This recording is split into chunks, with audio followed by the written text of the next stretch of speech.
Bonjour, Bertrand Fagot, Institut de l'élevage. Je vais vous présenter cette séquence autour de l'adaptation des bâtiments d'élevage laitier aux conditions chaudes estivales. Les présentations sont issues de travaux financés par le CNIEL dans le cadre du projet Bâtiments d'élevage de demain.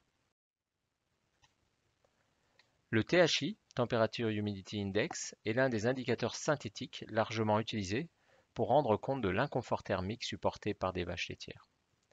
À partir d'une valeur de THI de 68, la vache laitière entre en stress léger. À partir de 72 en stress modéré, 78 en stress très marqué. Et à partir de 84, c'est un stress extrême qui va jusqu'à la mort de l'animal. Alors ce seuil de 68, on l'atteint très très vite puisqu'à, vous voyez en dessous, à 50% d'humidité avec 22 degrés, la vache laitière rentre déjà en stress léger et est contrainte de s'adapter. Voilà. Donc vous avez tout en bas la formule du THI qui dépend en effet de la température ambiante et de l'humidité relative. L'impact des fortes chaleurs est multiple. La première adaptation de la vache laitière est de réduire son ingestion pour réduire la chaleur produite induite par la rumination. Il s'ensuit forcément quelque temps après une baisse de la production laitière, mais aussi une baisse des taux et une modification du profil en acide gras du lait. On observe aussi fréquemment des incidents sur la santé de la mamelle, des risques forcément accrus de problèmes métaboliques. La vache va subir également une fatigue supplémentaire, ce qui induira une baisse de l'immunité. Et cette fatigue notamment pourrait être aggravée par une station debout prolongée. Les vaches vont essayer, en fait, pendant les périodes de stress thermique, d'exposer au maximum leurs flancs au moindre souffle de vent, en fait, pour permettre d'évacuer la chaleur. Ce qui pourra induire quelques mois après, par exemple, des boiteries. En période de forte chaleur, la vache va également mettre de côté ses fonctions de reproduction. Et il convient aussi de ne pas oublier en fait que les fortes chaleurs ont également un impact à la fois sur les vaches gestantes et les nouveau-nés en fait issus de vaches gestantes ayant subi un stress thermique. Alors, on a plusieurs variables climatiques qui vont rentrer en jeu dans la sensibilité des vaches laitières au stress thermique. Il y a bien sûr la température et l'hygrométrie qui se combinent grâce au THI. Mais il y a également deux autres critères importants, en fait, la vitesse du vent. Donc on va rechercher en effet au niveau de l'animal le plus bas possible, c'est-à-dire qu'au niveau des flancs de l'animal, des vitesses d'air importantes, alors que l'hiver, on va plutôt chercher à réduire cette vitesse. Et deuxième élément très très important, c'est le rayonnement. On va essayer d'offrir au maximum de l'ombre aux animaux et réduire le rayonnement en prairie ou au sein des bâtiments. Le plan d'action pour limiter l'impact des fortes chaleurs sur les animaux comprend plusieurs étapes. La première chose est de regarder les conditions d'abreuvement. Le nombre d'abreuvoirs, leur répartition, le mètre linéaire par vache laitière, qui doit être proche des 10 cm, l'accessibilité des abreuvoirs, la réserve, le débit, mais aussi la propreté de l'eau. Alors c'est souvent un problème dans bon nombre d'élevages, l'abreuvement est souvent insuffisant. Le deuxième point, autour de l'alimentation. Il faut s'assurer que l'aliment distribué soit bien conservé, ce qui est parfois délicat quand on a des fronts d'attaque très larges, très hauts et exposés au sud, avec un avancement très faible du front d'attaque journalier. Il faut parfois adapter le rythme de distribution. Quand il fait très chaud, il est préférable de distribuer en fin de journée et de scinder éventuellement les distributions plutôt que distribuer en une seule fois en pleine chaleur. En période de forte chaleur, l'après-midi, les animaux vont moins consommer à l'auge, donc ils vont répartir leur consommation plutôt en se groupant en fin de journée ou le matin aux périodes les plus fraîches. C'est pour cela qu'il faut assurer à ces périodes-là suffisamment de place pour tout le monde. Enfin, bien sûr, la vache laitière va essayer pendant les périodes de forte chaleur de consommer moins de fibres, donc va se jeter, va essayer de trier à l'auge en fait les parties les plus fines. Donc il convient d'avoir un rationnement qui soit vérifié pour l'été et vérifier également forcément la complémentation minérale. Troisième point, l'ombre en prairie. Donc c'est un point à regarder forcément parfois à plus long terme, hein, s'il y a des plantations en effet à faire. Mais en l'absence d'ombre suffisante, il est forcément préférable que les animaux soient à l'ombre au sein d'un bâtiment. Réduire le rayonnement au sein des bâtiments est un véritable enjeu pour améliorer le confort des animaux l'été en période de forte chaleur.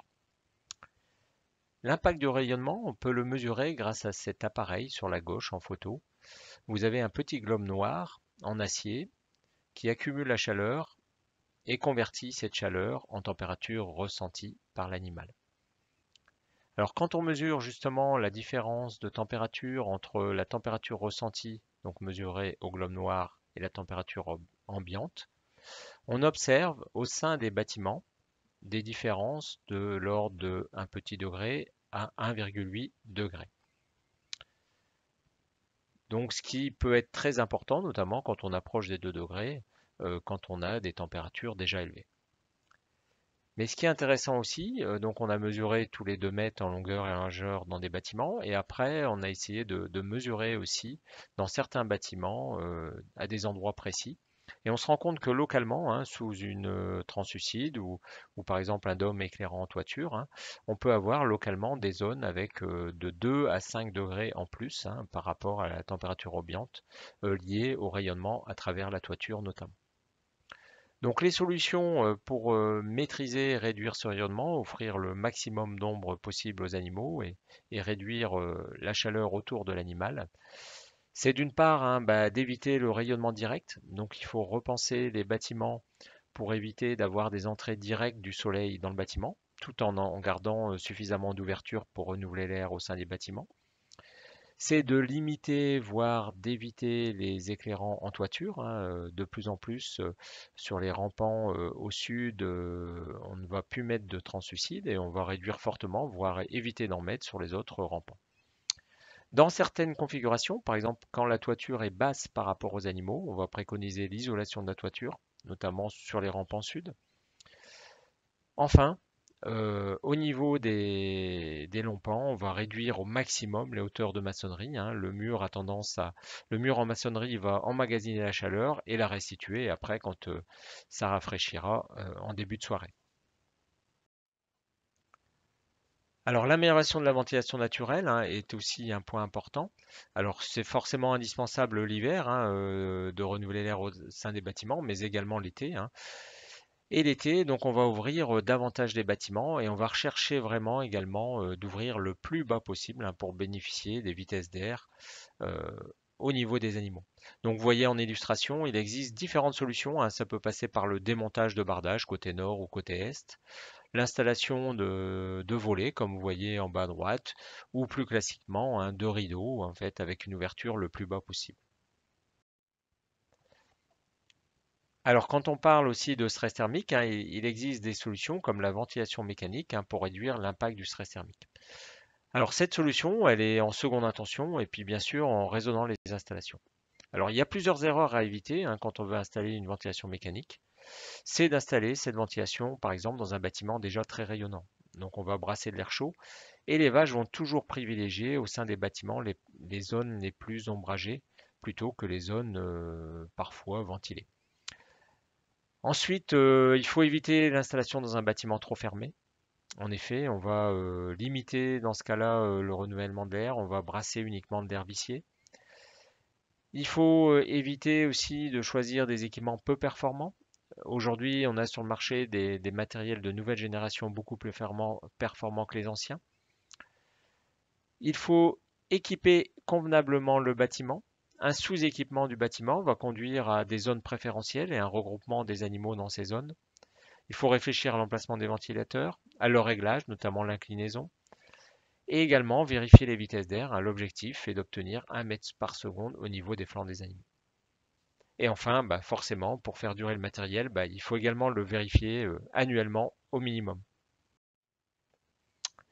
Dernière solution, douchage, brumisation.